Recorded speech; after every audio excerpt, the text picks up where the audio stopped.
Itu kan terjadi saat 1 tahun lalu kan. Nah itu tuh aku pas ngehnya itu pas aku nonton lagi si konten tim Jurnalisa saat ke si Tanjakan MN itu kan, penelusuran ke sana, dan itu pas aku lihat itu juga sama 1 tahun yang lalu. Halo, selamat datang di channel aku.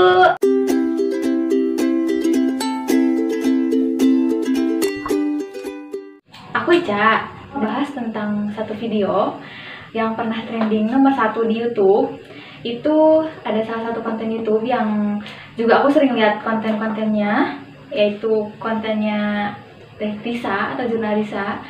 Jadi ceritanya tentang seorang ojek online yang mendapatkan penumpang tak kasat mata. Itu adalah salah satu kejadian mistisnya. Jadi dia, cerita singkatnya, dia mendapatkan penumpang itu dari ojol lain. Dia mengantar dari Bandung sampai Subang. Dia pikir si penumpangnya itu yang bernama Cindy itu orang biasa, orang kayak kita. Soalnya dari cara ngomongnya, gerak-geriknya, mukanya ya kayak manusia biasa gitu. Nah, buat kalian juga yang subscribernya Teh Risa, seperti aku, kalian pastinya udah tahu dong full lengkapnya kayak gimana. Dan untuk kalian yang belum, nanti aku sertain linknya di bawah ya, di bawah des. Dan di sana kalian bisa lihat video fullnya supaya paham. Diambil dari sudut pandang mistis kan. Nah, sementara di sini aku tuh kan kayak nggak ada mistis-mistisan ya. Aku tuh ya cuma cerita aja gitu, cerita tentang mistis. Aku nggak ada ahli tentang mistis-mistisan. Jadi di sini aku bercerita di sudut pandang aku sendiri, di sudut pandang logika. So, kita akan bahas tentang rahasia dan pesan yang tersembunyi di balik cerita Cindy. Stay here and watch until it turns out. Enjoy for watching. Yang pertama, ada di durasi pertama saat Pak Herman cerita bahwa dia bertemu ojol lain di daerah Baksil, Bandung. Nah, di sana dia mengoper si penumpang yang adalah Cindy ke Pak Herman tersebut karena beralasan motornya tidak kuat untuk menaiki tanjakan MN. Nah, di situ si Pak Herman langsung kayak emang bernegosiasi dulu tentang si tarifnya dong. Nah, mereka udah kayak bernegosiasi dan tarifnya 400.000. Mereka akhirnya deal dan Pak Herman OTW kan jalan gitu. Nah, di sini ini tuh ada sesuatu yang ganjil di sini. Bisa aja emang si Cindy itu emang makhluk tak kasat mata, dan ojol sebelumnya itu udah enggak bahwa ini penumpang nggak beres gitu. Jadi dia mengover ke si Pak Herman. Jadi emang sebelumnya dia kayaknya udah enggak. Jadi agar Pak Herman enggak curiga kalau penumpang itu ternyata aneh, ya dia bilang penumpang ini ya oke gitu, mau ke Subang. Padahal si ojol sebelumnya itu tahu bahwa ini penumpang itu emang aneh. Gimana kalian? Main di bawah pendapatnya. Siapa tahu ada yang pendapat sama aku, atau yang sepikiran, atau yang sepertanyaan sama aku. Next.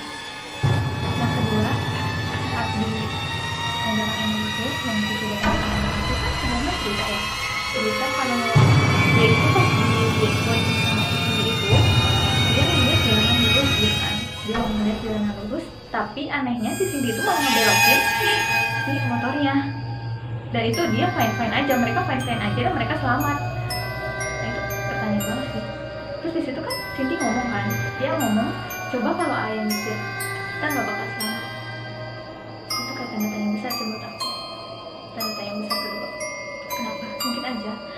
Mungkin aja spekulasi pertama, dia itu sudah menceritakan bahwa dia emang meninggal karena di jalan itu, kan emang dia ngeliatnya jalanan lurus padahal harusnya belok. Nah, spekulasi kedua, dia kayaknya ingin mengutarakan pesan gitu, pesan tersembunyi. Kalau emang selama ini di tanjakan itu, di jalan itu yang sering kecelakaan itu, emang ya supir-supirnya ngelihat si jalan itu ya lurus padahal belok. Apakah kalian sama bertanya-tanya kayak aku, atau kalian nggak ngeh sama sekali? Itu poin dua aja ya. Ada juga pesan-pesan tersembunyi di pas part itu loh guys.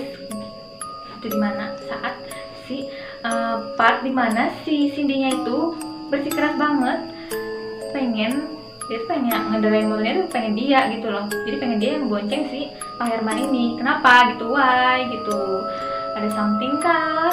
Nah ternyata, nah kita udah bahas kan ya di yang tadi yang di sebelumnya, bahwa emang kalau misalnya si Pak Herman yang bawa, mereka mungkin akan celaka karena Pak Herman pasti akan melihat itu ya jalanan itu lurus gitu. Dan mungkin aja kalau misalnya si Pak Herman yang menyetir si motornya, maybe he will die, dead, nggak tahu sih, mungkin aja kali ya.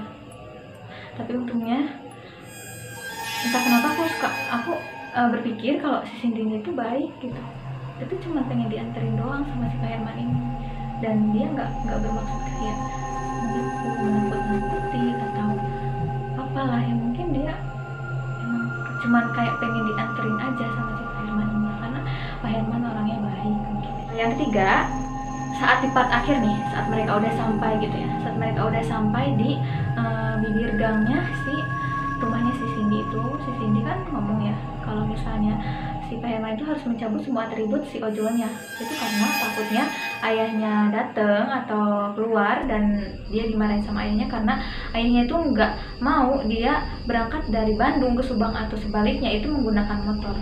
Nah dari situ timbullah pertanyaan-pertanyaan spekulasi, mungkinkah emang benar si Cindy-nya itu meninggal di tempat kejadian tadi sambil mengendarai motor, ya nggak sih? Jadi kayak ada hubungannya gitu loh. Jadi si Cindy ini kayak mau bercerita tentang kematiannya tapi dengan kode-kode rahasia, tapi ya nggak langsung disampaikan brek gitu deh, jadi langsung disampaikannya tuh satu persatu gitu, ngerti nggak sih? Nah kayak gitulah. Jadi dia tuh kan si Cindy tuh emang ngomong kan kalau dia tuh emang biker gitu loh, sama kayak si Pak Hermannya ya, otomatis kan dia kemana-mana pakai motor dong. Nah mungkin aja sih dia di situ mau berpesan, mungkin aja sih di situ dia mau bercerita bahwa latar belakangnya dia meninggal kayak gimana gitu. But I don't know, tapi aku kepikiran ke situ sih. Gak mungkin sih. Gimana kalau kalian kepikiran sampai situ nggak sih? Jadi aku tuh kayak kepikirannya tuh ya si sudut pandang si Cindy-nya itu loh. Aku tuh kayak ini pasti ada rahasia di balik si Cindy-nya itu gitu. Bisa deh. Yang keempat, itu ada saat di part mereka itu lagi di Tanjakan Emen. Nah di sana si Cindy itu tiba-tiba nangis, nyeritain kalau misalnya emang selama ini yang kecelakaan di situ itu emangnya bukan kerjaannya Mbah Emen gitu loh, bukan kerjaannya Mbah Emen, bukan apa-apa yang dilakuin sama atau intinya mah nggak ada sangkut pautnya sama si Mbak Emen gitu. Jadi stop kambing-hitamkan si Mbak Emen. Nah di situ aku ngeh banget kalau misalnya emang si Cindy ini tuh emang baik, dia emang kayak kenapa gitu selama ini yang kalau misalnya ada orang yang kecelakaan itu kenapa nyalahin si Mbak Emen. Padahal setelah aku kulik-kulik sejarahnya gitu ya, sejarahnya sih maksudnya emang latar belakangnya gimana, Mbak Emen gimana, ya emang dia juga korban. Dan juga aku juga sempat pernah melihat si Risa, konten Risa juga pernah ke sana dan emang pernah mediasi juga sama Mbak Emennya langsung, dan di sana dia juga kayak terima kasih. Nah di situ sih emang kayak pesan-pesan orangnya juga ada. Next, buat yang terakhir nih, yang buat terakhir itu jadi rangkuman keseluruhannya gitu ya. Aku bakal ngebahas apa-apa aja yang berkaitan gitu. Yang pertama ada kejadian si Ojo yang itu kan terjadi saat 1 tahun lalu kan. Nah itu tuh aku pas ngehnya itu pas aku nonton lagi si konten tim jurnalisnya saat ke si Tanjakan Emen itu kan, penelusuran ke sana, dan itu pas aku lihat itu juga sama 1 tahun yang lalu. Jadi yang kedua ada saat segmen kan dimana si Adio juga cerita tentang dia yang ternyata kesana juga ke tempat kejadian kan. Nah di situ kalian ingat gak sih? Nah di situ tuh si dia tuh Sherlock kan, Sherlock lokasi itu sekitar jam 11-an. Coba deh kalian putar lagi kalau misalnya kalian dapat lihat.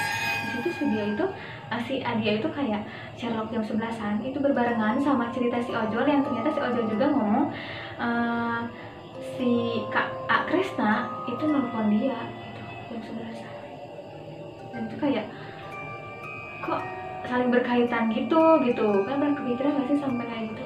Yang ketiga, pas si ojol itu kan pernah cerita ya, dia itu ngeliat Teh Risa yang lagi marah pas dia nganterin si penumpang terakhir jam 11 malam.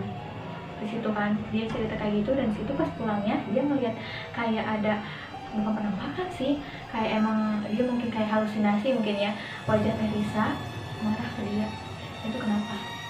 Dan itu berbarengan saat Adio yang ada di tempat kejadian langsung itu, yang ada di Subang itu, dia ngerasain juga Teh Risa ada di sebelahnya sambil nyeritain latar belakang atau kronologis si kejadian cerita Cindy itu. Itu dekat banget, itu berbarengan banget. Mungkin di situ kayak sinkronisasi aja dari cerita-cerita mereka berdua gitu loh. Kok ada kaitannya mereka berdua itu cerita ini tuh, kayak ada kaitannya antara si ojol, Cindy, Adio sama Teh Risa. Takutnya gitu loh, mereka tuh kan ada hubungannya gitu kan, antara Adio, Teh Risa, bla bla bla bla gitu, antara hubungannya dengan dia yang mengaku adalah member dari tim Jurnalisa. Ya nggak sih? Dia kan mengaku tim Jurnalisa, entah itu dia penonton setia tim Jurnalisa kah, atau dia hadir saat penelusuran tim Jurnalisa 1 tahun lalu, saat ditanyakan MNK, atau I don't know. Tapi pasti sih ada kejadian di balik itu. Kalian pernah nggak sih berpikiran sampai sedalam itu? Atau mungkin tim Jurnalisa sendiri akan mengupas semuanya, semua tanda tanya besar di channel ini, tanda tanya besar yang mungkin kalian juga alamin gitu loh. Ini kenapa, ini why gitu, kenapa gitu bisa terjadi gitu loh.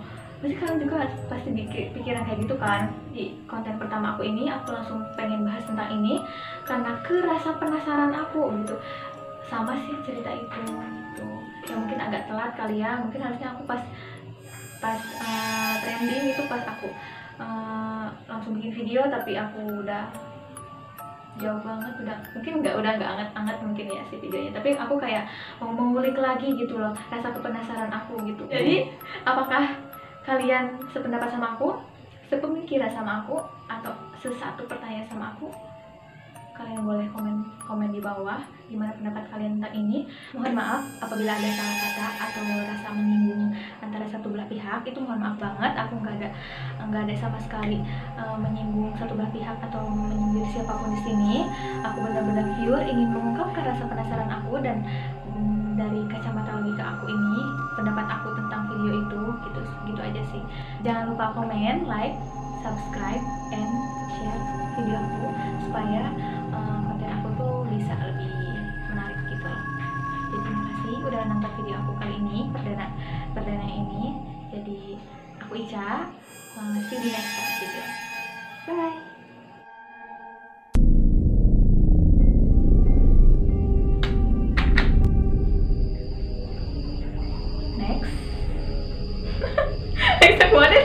Terserah. Awal itu si Cindy itu udah pengen kekeh gitu ya, kayak kekeh itu Sunda Indonesia apa sih ya?